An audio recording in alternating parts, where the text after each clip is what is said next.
He promises us two things: to be with us always, to the end of the age. That is his response to our tragedies, our losses. That is God's answer. It is to be with us. And if that was not enough, he vowed that he would return for us to set all things right again.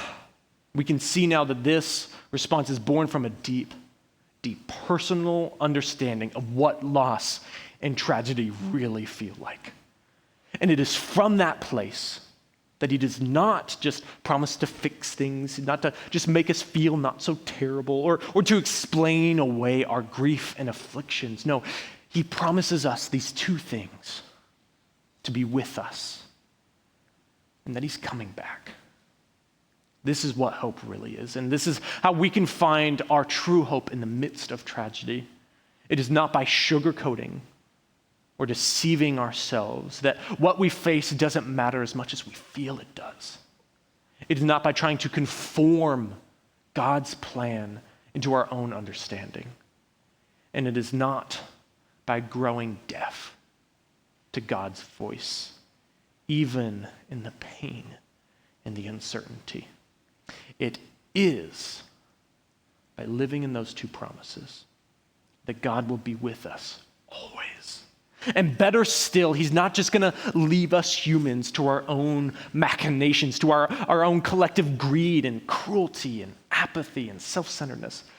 He is coming back and will do so in glory and with restoration on his mind. I know that this might sound like a bit of a cold comfort, especially if you are in the midst of such struggles or genuine questions to our King. In my own times of grief, I way too easily dismissed the truth. I lost sight of it. And I asked God why he couldn't just make the world as it should be again. Something that I'm sure was a similar question asked by those women in Bethlehem in their own times of grief. The answer, it is a humbling and sobering one. Because imagine if he did do it the other way around. Imagine if he did come first as a conquering king and restore the world around us to its proper glory, and heaven came down right in front of us. We would not appreciate or respect what he had done in the slightest. Why? Because our hearts wouldn't be prepared to receive such a gift. We would be absolutely incapable of seeing just how much we needed him to do that without viewing it as some sort of threat to our ways of life. Knowing this, knowing he needed to reform and remold our hearts instead of beginning a conquest for the world, he began one for you, for me, for each and every one of us. He waged war in the heavenly realms for our hearts. And only by winning those will that return to make all things right. You know, the justice, the healing, the goodness in full fruition be actually something to look forward to, something to put our hope in. But that's what this is all about. This passage that we just read is but a segment in a story about God going bankrupt to buy you back. As we have seen and will continue to see in this book of Matthew, our God is going to invest everything in getting us back. He's going to pay with the thing he holds most dear, that little boy, that heir king. This passage is setting the stage in the midst of very real tragedy for the ultimate hope that we are not alone and that the best is yet to come. And so when we are again covered in loss and grief and loneliness and fear, we have truths that can anchor us and guide us to where we need to go. We are not alone. The best is yet to come. In other words, we must move towards connection with Jesus and not grow content or complacent in this life and circumstance that this is not the best and that our King of Kings is going to return to make all things right again. That is our hope. My friends, please, oh please, oh please, do not hear this as a dismissal or somehow lowering the value and validation of your very real grief. Pain, my friends, has no exchange rate. There is no way to quantify or compare one person's encounter with loss and grief with another. So please hear that I'm not trying in vain to somehow say that I totally understand. I don't. What I am saying, though, is that you're not alone. That it is okay to cry and grieve and process as long as you need. That these things do not have timetables and often get worse the second you try to implement one into them. What I am saying is to not give up.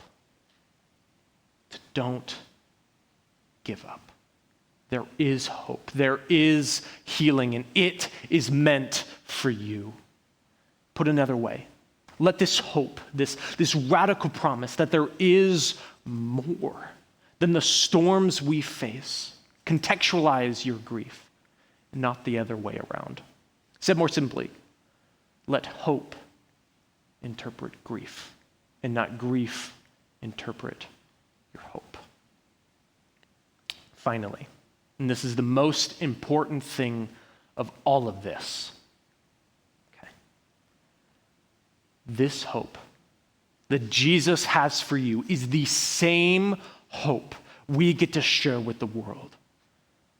The hope that Jesus has for you, the thing that you've been feeling in your heart, that maybe, just maybe, that this isn't all that there is. That thing that you were reminded of at the beginning of this, that's not the end of the story. That hope is the same one we get to share with our world, that we must share with our world. And just like our pains, sharing that hope will not be easy or convenient or comfortable, but it is what will bring lasting change to our families, to our communities, to our jobs and schools, our world. I'm serious. This hope is potent enough to alter everything. It can change our motivations, what we prioritize, what we pay for, what we look to fill in those cavities of our souls in us and those around us. What gets us up in the morning, in that lighthouse that brings us back to solid ground when we are in the storms that threaten our very souls. This hope, this radical, amazing, impossible hope is what can change our world. This is God's response to our tragedy. As, again, we all affirm that we all have. Beyond sending comfort and wisdom, it is this hope. So, let's go do something with that hope. Others need it. They need it. They need you.